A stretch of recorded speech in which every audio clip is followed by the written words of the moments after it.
Commodity market से जुड़ी हर खबर सिर्फ न्यूज मार्केट्स 24 पर। खबर काम की। नमस्कार दोस्तों, welcome back to our channel news market 24। आज की खबरों में खास तौर से दलहन बाजार से जुड़ी आज की खबरें आ रही हैं। दलहन बाजार में सरकार द्वारा दलहन बाजार को लेकर एक काफी बड़ा फैसला लिया गया है।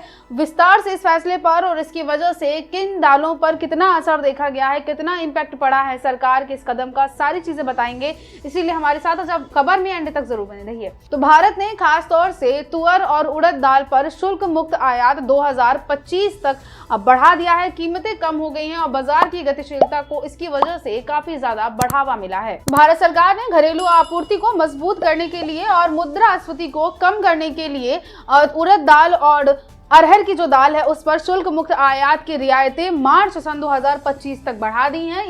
ये विस्तार वार्षिक उत्पादन में वृद्धि और उपभोक्ता प्राथमिकताओं में बदलाव के बाद हुआ है, जिससे मसूर दाल के लिए समवर्ती विस्तार भी शामिल है, जो कि रणनीतिक रूप से स्थिरता के लिए दाल बाजार को आकार दे रहा है। इसके उद्देश्य के बारे में बात करते हैं तो खास तौर से बढ़ती जो कीमतें थी दलहन बाजार की, उस पर उनकी कीमतों को कंट्रोल में करना इसका जो प्रमुख उद्देश्य है वो नजर आ रहा है। पिछली आयात नीति जो थी वो ये थी, इन दालों के लिए मुफ्त आयात नीति शुरू 15 मई 2021 से 31 अक्टूबर 2021 तक लागू करी गई थी। प्रमुख राज्यों में कम वर्षा के कारण घरेलू उत्पादन प्रभावित होने के कारण और नीति को मार्च 2024 तक बढ़ा दिया गया था और अब इसी नीति को आगे जारी रखा गया है। मार्च 2025 तक ये जो नीति है ये बढ़ा दी गई है। जो मुक्त श्रेणी में रखा गया है यानी फ्री कैटेगरी में रखा गया है, इसका मतलब ये है कि आयात पर कोई भी पाबंदी नहीं होगी। इससे पहले केंद्र सरकार ने उड़द और अरहर के शुल्क मुक्त आयात को एक साल यानी 31 मार्च 2024 तक बढ़ाया था। यही आयात आगे जारी रखते हुए मार्च 2025 तक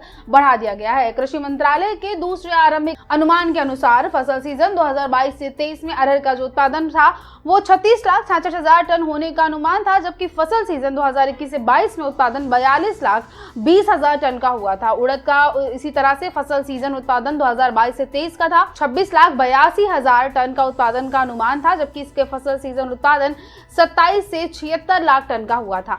इसी हिसाब से कुछ रबी फसलें हैं, जो अन्य दलहन है, उसकी बुआई भी घटकर 137,13,000 हेक्टेयर में हुई, जबकि पिछले साल की समान अवधि में देखते हैं तो 148,53,000 हेक्टेयर में इसकी बुआई हुई थी। इसका खास तौर से इफेक्ट मुद्रास्फीति और आपूर्ति पर किस तरह से पड़ेगा, अगर इस बारे में बात करते हैं तो शुल्क छूट के विस्तार से आयातकों को लाभ होने और आपूर्ति को बढ़ावा मिलने की उम्मीद है, जिससे दाल बाजार में मुद्रास्फीति को कंट्रोल में करने में काफी ज्यादा मदद मिल सकती है। इसके बाद उड़द के उत्पादन के बारे में बात करते हैं तो प्रमुख खरीफ सीजन में उड़द का उत्पादन पिछले सीजन में 17,68,000 टन से घटकर 15,05,000 टन होने का अनुमान नजर आ रहा है और खरीफ मौसम का योगदान इसमें 75% है और रबी की जो फसल शेष है वो 25% तक प्रदान कर सकती है। और इसके बाद जो खबरें हैं वो ये भी आ रही हैं कि अनियमित मानसून के कारण दालें, विशेषकर खास तौर से अरहर की जो दाल है वो काफी ज्यादा महंगी हो गई है। घरेलू उत्पादन भी प्रभावित हुआ है, खाद्य मुद्रास्फीति में भी योगदान हुआ है। और इसके बाद कुल जो निष्कर्ष है, सरकार के इस फैसले का जो निष्कर्ष है वो ये निकलता है कि शुल्क मुक्त आयात बढ़ाने का भारत का रणनीतिक कदम दलहन बाजार में जरूरतों के अनुरूप है, जो कि उत्पादन अनिश्चितताओं और कीमतों में उतार चढ़ाव के बीच एक राहत प्रदान कर सकता है।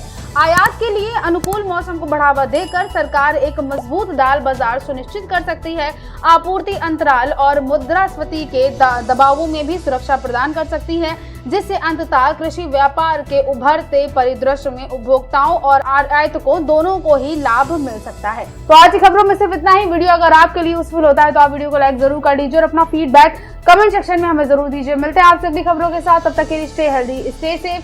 Thanks for watching bureau report news market 24।